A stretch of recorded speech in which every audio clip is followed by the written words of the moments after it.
आफ्ना नेता कार्यकर्तालाई पाखा लगाउने, पार्टी फुट जाभाग बाहिरबाट निस्कियो भन्ने, अनि बाहिरबाट ल्याएर यो पार्टी भन्छ, कसले पत्याउने हो यो? महाधिवेशन टार्ने कुरो हो भन्ने आरोप छ उहाँको। त्यो गलत आरोप, अराजक आरोप, अराजक छ क्या उहाँको तरिका।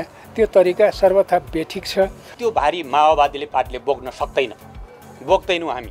त्यो भारी हामी बोक्न सक्दैनौँ। त्यो हामीलाई मान्य छैन, मलाई मान्य छैन। बैठक राम्रो सुरु भएको थियो, उहाँले विषय राख्नु हो, ल बस्नु, सबैका कुरा सुन्ने भनेको उठेर हिँड्नु हो, त्यो शैली उहाँको नराम्रो हो। र महाधिवेशनमा केन्द्रीय कमिटीले प्रतिस्पर्धात्मक ढङ्गले अगाडि बढाउने निर्णय पनि भएको छ। त्यो निर्णयलाई छल्न, त्यो निर्णयबाट वैचारिक बहसलाई अगाडि बढ्न नदिन, प्रतिस्पर्धाबाट नयाँ पुस्ताको नेतृत्वलाई निर्वाचित हुन नदिनका लागि यो एकताको छलछाम गरियो। पार्टी एकताको पक्षमा मात्रै होइन, पार्टी एकताको पहल गर्ने व्यक्तिहरू मध्ये म एउटा। अहिले एकीकृत समाजवादीसँग अहिलेको यो एकताले वर्तमान राजनीतिको समस्यालाई पनि हल गर्दैन। विभिन्न पार्टी फुटाएर टुक्रा टुक्रालाई जोडेर यो एकता पनि हुँदैन। मेरो के कुरा थियो भन्दा समग्रमा कम्युनिस्ट आन्दोलनलाई एकीकृत गर्ने गरी बृहत अभियान चलाउने, बृहत रूपमा बहस गर्ने, एउटा लामो समय लिएर हामी त्यहाँ पुग्न सक्छौँ भन्ने मेरो आफ्नो मान्यता हो। भ्रष्टाचारका विरुद्ध सुशासन कायम गर्नका लागि अब 5 वर्षसम्म जनताले चाहिँ म्यान्डेट दिएका थिए, राम्रो काम गरेनन्, उनीहरूलाई सडकबाट जनताले फालिदिए होइन। आफ्नो भएको पार्टीलाई तल मान्छे लगाएर टुटाउने, फुटाउने, गुटबन्दी गराउने, मान्छे खटाउने र अनि आफ्नो भएकोलाई संरक्षण नगर्ने, बाहिरबाट अरू फुटाएर ल्याएर जोड्ने, त्यो पनि हजारौँका कमिटी बनाउने गरी जनार्दन त जुरुक्क उठेर हिँड्नुभयो नि त आफ्ना कुरा राखेर। माओवाद छाड्न आँटे, यो चाहिँ महाधिवेशन टार्ने चाहिने षड्यन्त्र हो भनेर हिँड्दाखेरि त उठेर हिँड्नुपर्छ, पसिरहेर तर उहाँसँग पनि छलफल गर्नुपर्छ होइन। अहिलेलाई मैले यो एकतालाई रोकेर नयाँ अभियान सुरु गरौँ, यसले समस्याको समाधान गर्दैन। लेखेर दिएका कुरा केही बुँदाहरू भन्नुभयो र अध्यक्ष लगायत हामी सबैले चाहिँ तपाईँ बस्नुहोस्, छलफल गर्नुहोस्, छलफल गरिसकेपछि अनि निष्कर्षमा पुगौँला भनेपछि के भइरहेको हो? अहिले सचिवालयको बैठकमा आफ्नो भनाइहरू राखेर म आएको छु। विशेष गरी अहिले जो एकताको कुरा गरिएको छ, हाम्रो पार्टीले केन्द्रीय समितिको अघिल्लो वर्षको बैठकमा मङ्सिरमा भित्र महाधिवेशन गर्ने, प्रतिस्पर्धाहरूले महाधिवेशन सम्पन्न गर्ने भन्ने निर्णय भएको थियो। त्यो महाधिवेशनलाई छलछाम गर्ने प्रयत्न गरियो। पछिल्लो जेनजी आन्दोलन पश्चात बसेको केन्द्रीय कमिटीले फेरि पनि महाधिवेशन गर्ने निर्णय गर्यो र महाधिवेशनमा केन्द्रीय कमिटीले प्रतिस्पर्धात्मक ढङ्गले अगाडि बढाउने निर्णय पनि भएको छ। त्यो निर्णयलाई छल्न, त्यो निर्णयबाट वैचारिक बहसलाई अगाडि बढ्न नदिन, प्रतिस्पर्धाबाट नयाँ पुस्ताको नेतृत्वलाई निर्वाचित हुन नदिनका लागि यो एकताको छलछाम गरियो। अहिलेको यो एकताले वर्तमान राजनीतिको समस्यालाई पनि हल गर्दैन। विभिन्न पार्टी फुटाएर टुक्रा टुक्रालाई जोडेर यो एकता पनि हुँदैन। मेरो के कुरा थियो भन्दा समग्रमा कम्युनिस्ट आन्दोलनलाई एकीकृत गर्ने गरी बृहत अभियान चलाउने, बृहत रूपमा बहस गर्ने, एउटा लामो समय लिएर हामी त्यहाँ पुग्न सक्छौँ भन्ने मेरो आफ्नो मान्यता हो। त्यो मान्यता विपरीत आफ्नो पार्टीलाई एकताबद्ध नगर्ने, आफ्नो भएको पार्टीलाई तल मान्छे लगाएर टुटाउने, फुटाउने, गुटबन्दी गराउने, मान्छे खटाउने र अनि आफ्नो भएकोलाई संरक्षण नगर्ने, बाहिरबाट अरू फुटाएर ल्याएर जोड्ने, त्यो पनि हजारौँका कमिटी बनाउने गरी कम्युनिस्ट पार्टी अगाडि बढ्न सक्दैन भनेर मैले आफ्नो कुरा राखेँ। नम्बर 1। नम्बर 2 कुरा, माओवादी पार्टीको पहिचान माओविचार र माओवाद हो। माओविचार र माओवादलाई छोडेर बौद्धले जनवादका आधारभूत कुराहरूमा हामी आत्मसमर्पण गर्न सक्दैनौँ। यो आत्मसमर्पण हुन जान्छ, वैचारिकको आत्मसमर्पण हामीलाई स्वीकार्य छैन। तेस्रो कुरा, आज जेनजी आन्दोलनले उठाएको कुरा के थियो भने उसले सुशासनको कुरा उठाएको छ, भ्रष्टाचारको अन्त्य हुने कुरा उठाएको छ। भ्रष्टाचारका विरुद्ध भएको यो आन्दोलन, भ्रष्टाचारका विरुद्ध यत्रो आन्दोलन भइरहेको छ र हामीले यहाँ एकता गर्दाखेरि त्यसका संवेदनशीलतालाई बुझ्ने होइन, त्यसलाई प्रश्रय दिने खालले हामीले जो एकता गर्दैछौँ त्यो भारी माओवादीले पार्टीले बोक्दैनौँ हामी। त्यो भारी हामी बोक्न सक्दैनौँ। त्यो हामीलाई मान्य छैन, मलाई मान्य छैन। त्यस कारणले होइन, अब यो पार्टी आन्दोलनमा हाम्रा शहीद, बेपत्ता, घाइते योद्धाहरू हाम्रा जग हो, उनको सपना हाम्रो मुख्य आधार हो। त्यो जगलाई भत्काउने गरी होइन, त्यो विचारलाई छोड्ने गरी, त्यो भावनालाई अझ कुण्ठित गर्ने गरी जो एकताको प्रयास भएको छ यसले माओवादी आन्दोलनको पहिचान मेटिँदैछ।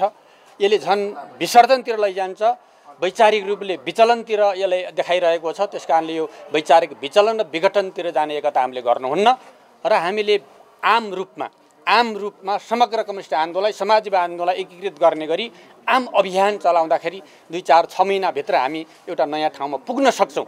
यो एकदमै सम्भावना छ। यति बेला नेतृत्व हस्तान्तरणको मुख्य कुरा हो। नेतृत्व हस्तान्तरणतिर जाने, एउटा विधिसम्मत ढङ्गले जाने, महाधिवेशन मार्फत जाने भन्ने कुरालाई हैन पुरै अस्वीकार गर्दै जसरी यहाँ गरिँदैछ, फेरि पनि मनोनित गरेर आफ्नो वरिपरिको आफ्नो सुरक्षा घेरा बनाउने जो प्रयत्न भइरहेको छ, यो कुराले यो आन्दोलनलाई, यो पार्टीलाई अगाडि बढाउन सक्दैन, बढ्दैन भनेर मैले यो एकताको बारेमा आफ्नो असहमति मैले जाहेर गरेर सचिवालय बैठकबाट निस्किएको छु। निस्किनु भएको छ। अब तपाईँहरूको गन्तव्य के हो? तपाईँहरू कसरी अगाडि माओवादी पार्टीको कुरा त छँदैछ नि। माओवादी पार्टी अगाडि बढ्नुपर्छ, बढाउनुपर्छ भन्ने मेरो कुरा हो हैन। अहिलेलाई मैले यो एकतालाई रोकेर नयाँ अभियान सुरु गरौँ, यसले समस्याको समाधान गर्दैन। हामीले न त बहुदलीय जनवादको कुरा बोक्न सक्छौँ, न त अहिलेको आन्दोलनको विपरीतको भावनालाई हामी लगाएर हामी गर्न सक्छौँ। समाजवादको दिशातिर अगाडि बढ्नका लागि त पहिला वैचारिक स्पष्टता हुनुपर्छ। विधि पनि छैन, विचार पनि छैन, एउटा व्यवस्थित सङ्गठन पनि छैन। भद्रगोलतामा यो कुरा हुँदैन। कसैको सुरक्षा कवच बनाउनका लागि यो एकता गर्न हुँदैन भन्ने कुरा मैले आफ्नो मत राखेँ। मैले भनेको तपाईँले आफ्नो विरोध राख्नुभयो, आफ्नो कुरा राख्नुभयो, तर तपाईँको मतका, तपाईँको विमतिका बावजुद पार्टी एकतातिर त अगाडि बढिसकेको छ। हो त्यो एकता हुने, एकीकरण हुनेतिर गयो भने तपाईँहरूको अर्को कदम के हुन्छ त्यो जान्न चाहे। होइन अर्को अहिले त मैले केन्द्रीय कमिटीको बैठक छ, केन्द्रीय कमिटीको बैठक छ, यो त आज सचिवालयको बैठक हो। केन्द्रीय कमिटीको बैठकसम्म आउँदा हुने निर्णयहरू मैले हेर्नुपर्छ, पर्खिनुपर्छ। अर्को कदमको कुरा हुँदैन। माओवादी पार्टीलाई सुदृढ व्यवस्थित गरेर जानुपर्छ भन्ने सिङ्गो पार्टीलाई अगाडि लैजानुपर्छ, एकताबद्ध गर्नुपर्छ।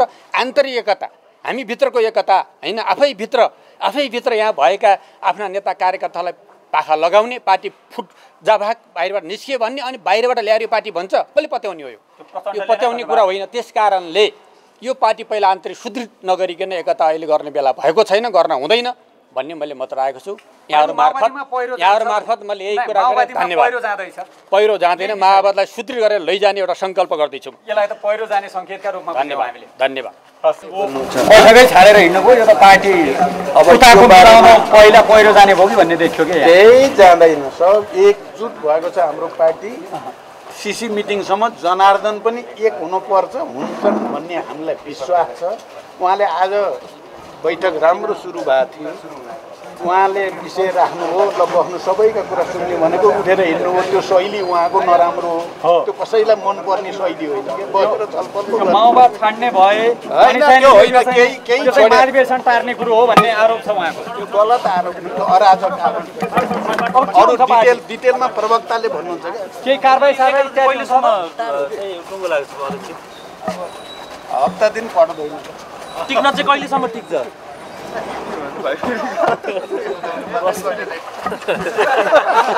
तपाईँकै भर छैन भन्दैछन् क्या यहाँ? होइन, अहिले त हाम्रो सचिवालयको बैठक मुख्यतः पार्टी एकताकै एजेन्डामा बसिराखेको छ। बैठकमा वार्ता टोलीले रिपोर्ट प्रस्तुत गरेको छ, त्यसमाथि छलफल भइरहेको छ। बैठक सकिया छैन, भोलि पनि बैठक छ। अरू कुराहरू प्रवक्ता। तपाईँ पार्टी एकताको पक्षमा हो कि विपक्षमा? पार्टी एकताको पक्षमा मात्रै होइन, पार्टी एकताको पहल गर्ने व्यक्तिहरू मध्ये म एउटा। अहिले एकीकृत समाजवादीसँग नि पार्टी एकता गर्नु पक्षमा भन्यो, तर सँगै एकीकृत समाजवादीको एकतालाई अझै पहल गर्नु। जनार्दन त जुरुक्क उठेर हिँड्नुभयो नि त आफ्ना कुरा राखेर। माओवाद छाड्न आँटे, यो चाहिँ महाधिवेशन टार्ने चाहिने षड्यन्त्र हो भनेर। हिँड्दाखेरि त उठेर हिँड्नुपर्छ, बसिरहेको तर उहाँसँग फेरि छलफल गर्नुपर्छ होइन। उहाँ हाम्रो पार्टीको लागि आवश्यक होइन व्यक्ति हुनुहुन्छ, उहाँको आफ्नै कुराहरू होलान्, तर उहाँले पार्टीको बैठकमा अरूको कुरा पनि सुनेर अनि त्यसपछि फेरि धारणा बनाउनु उपयुक्त हुन्छ। हामी फेरि कुराकानी गर्छौँ। अहिले कसैलाई पनि यता र उता गर्ने स्थिति होइन। हामी सबैसँग अहिले Jhalanath comrade, Ghanshyam comrade, Prabhakar comrade सबै चाहिँ हामी छलफल गरेर एउटा निष्कर्षमा पुग्ने प्रयत्न गर्नुपर्छ। भनेको अध्यक्षकै लाइनमा हो तपाईँ? जनार्दन शर्मा चाहिँ नि बैठकमै आफ्ना कुरा राखेर उठेर हिँड्नुभयो होइन? अध्यक्षको आफ्नो तर्क छ, उहाँको अलिकति भूमिका भन्छु अनि तपाईँ प्रश्न गर्नु होला। आज हाम्रो बैठक 3:15 सुरु भएको छ र सबभन्दा पहिला तपाईँहरूलाई म हाम्रो पार्टी हेडक्वार्टरमा हार्दिक स्वागत गर्छु। आजको बैठकको एजेन्डा चाहिँ पार्टी एकता नै थियो। पार्टी एकता थियो। पार्टी एकताका वैचारिक, राजनीतिक, सैद्धान्तिक, नीतिगत होइन कुराहरू करिब फाइनल भइसकेको छ। आज चाहिँ खास गरी प्राविधिक र सङ्गठनात्मक विषयमा छलफल केन्द्रित भएको छ र छलफल र पार्टी एकतामा आउने सम्भावनामा चाहिँ अब हाम्रो पार्टी भइहाल्यो। अनि एकीकृत समाजवादी पार्टी होइन, जसपा महेन्द्र राय यादवको, त्यसै गरी प्रेमबहादुर सिंहको एमालेबाट विद्रोह गर्नुभएको तपाईँलाई थाहा छँदैछ, राजु कार्की नेकपा समाजवादी, सुभाष काफले यो जन समाजवादी, यी पार्टीहरूका बिचमा भएको छ र अर्को अब भर्खरै फेरि यो चिरण सिंहको नेतृत्वमा विद्रोह नै भएको छ। त्योसित नै कुराकानी भइ नै रहेको छ। दुईटा पार्टी फुटाउन सफल हुनुभएको होइन? बिल्कुल होइन, हामीले फुटाएको होइन। त्यहाँ उहाँहरूले विद्रोह गरेको हो।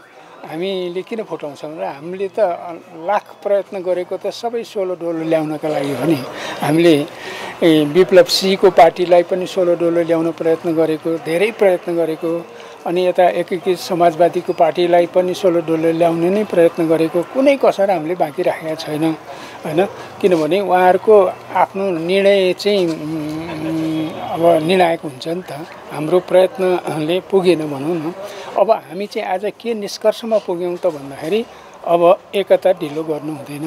एकता ढिलो गरियो भने राष्ट्रिय राजनीतिमा हाम्रो पहल कदमी कमजोर हुन्छ। किनभने राष्ट्र झन अराजकतातिर, झन सङ्कटतिर गइरहेको छ र फागुन 21 गते जुन सरकारले चुनावको घोषणा गरेको छ, यदि मिल्न सक्ने जतिलाई चाहिँ मिलाएर हामीले पहल कदमी लिएनौँ भने त्यो चुनाव पनि हुने सम्भावना छैन। त्यसकारण राष्ट्रिय, अन्तर्राष्ट्रिय, आन्तरिक, बाह्य सबै हिसाबले र जुन खालको चाहिँ फेरि जेनजीहरूको चाहिँ त्यो धेरै राम्रो स्पिरिटमा चाहिँ आन्दोलन भएको थियो नि, अहिले हाम्रो निरन्तर संवाद पनि भएको छ। अस्ति तपाईँहरूले थाहा पाउनुभयो होला, तपाईँहरू पनि त्यहाँ जानुभएको थियो होला। जेनजीले अस्ति प्रधानमन्त्रीले बोलाएको दल र जेनजी र सरकारको बिचमा भएको छलफल चाहिँ धेरै स्तरीय भयो अरे। जेनजीहरूले प्रष्ट शब्दमा के राखे अरे त भन्दाखेरि हामीले व्यवस्थाका विरुद्ध गरेको होइन यो सङ्घर्ष, हामीले संविधानका विरुद्ध गरेको पनि होइन, हामीले संहिताका विरुद्ध गरेको पनि होइन। यो चाहिँ के हो त भन्दाखेरि भ्रष्टाचारका विरुद्ध सुशासन कायम गर्नका लागि अब 5 वर्षसम्म जनताले चाहिँ म्यान्डेट दिएका थिए, राम्रो काम गरेनन्, उनीहरूलाई सडकबाट जनताले फालिदिए होइन। उनीहरूले यो संसद पुनर्स्थापनाको सम्बन्धमा नि कति क्लियर कट कुरा गरे रे भने वास्तवमा संसद हिजो त्यो आइसकेको छ। तपाईँहरू एकता गर्ने भन्दै हुनुहुन्छ। तपाईँहरूले एकता गर्नुभन्दा पहिला त यो माओवादी नै फुट्ने देखियो कि होइन? मैले यति मात्रै भन्न खोजेको कि परिस्थिति असाध्यै धेरै तरल हुँदैछ कि त्यो परिस्थितिलाई सम्हाल्नका लागि एकता गरेर, अब चाँडो एकता गरेर धेरै कुरा गर्नु हामीले गरिसक्यौँ। अब केही दिनमै एकता हुन्छ। हाम्रो केन्द्रीय समितिको बैठक पर्सि 17 गते हामीले बोलाएका छौँ। त्यो बैठकबाट हामीले करिब टुङ्गो लगाउँछौँ। त्योभन्दा अगाडि फुट्छ कि भन्ने पार्टी? कुन पार्टी? नेकपा माओवादी केन्द्र। यो कुरा सुन्नुहोस् त, यो चाहिँ फुट्दैन। तपाईँ ढुक्क हुनुहोस् कि नेकपा माओवादी केन्द्र फुट्दैन। तपाईँले सुरुमै जनार्दनजीको कुरा सोध्नु भएको थियो। जनार्दनजीको कुरा अब उहाँले केही लेखेर दिनुभएको छ। उहाँको त्यो तौर तरिका छ नि, लोकतान्त्रिक पनि छैन, राजनीतिक पनि छैन र उहाँले जो लेखेर दिएका कुरा केही बुँदाहरू भन्नुभयो र अध्यक्ष लगायत हामी सबैले चाहिँ तपाईँ बस्नुहोस्, छलफल गर्नुहोस्, छलफल गरिसकेपछि अनि निष्कर्षमा पुगौँला भनेपछि त्यो उहाँको कुरा जनवादी पनि छैन, लोकतान्त्रिक पनि छैन, एक प्रकारले अराजक छ क्या उहाँको तरिका, त्यो तरिका सर्वथा बेठिक छ र पार्टी चाहिँ फुट्दैन। भनेको उहाँलाई कारबाही हुन्छ, त्यो जुन अराजक भन्नुभयो त्यतातिर नजानु न, कारबाही आदिको कुरा अराजक मान्छेलाई त पार्टीमा होइन। राख्नु होला नि त तपाईहरुले। यसो उहाँले जुन लेखेर दिनुभयो र केही कुरा भन्नुभयो, त्यो भनिसकेपछि सबैले अध्यक्ष लगायत सबैले बस्नुहोस् छलफल गरौँ भन्दा उहाँले मान्नु भएन, हिँड्नुभयो। त्यो लोकतान्त्रिक छैन भनेको मैले। हुन्छ, धन्यवाद।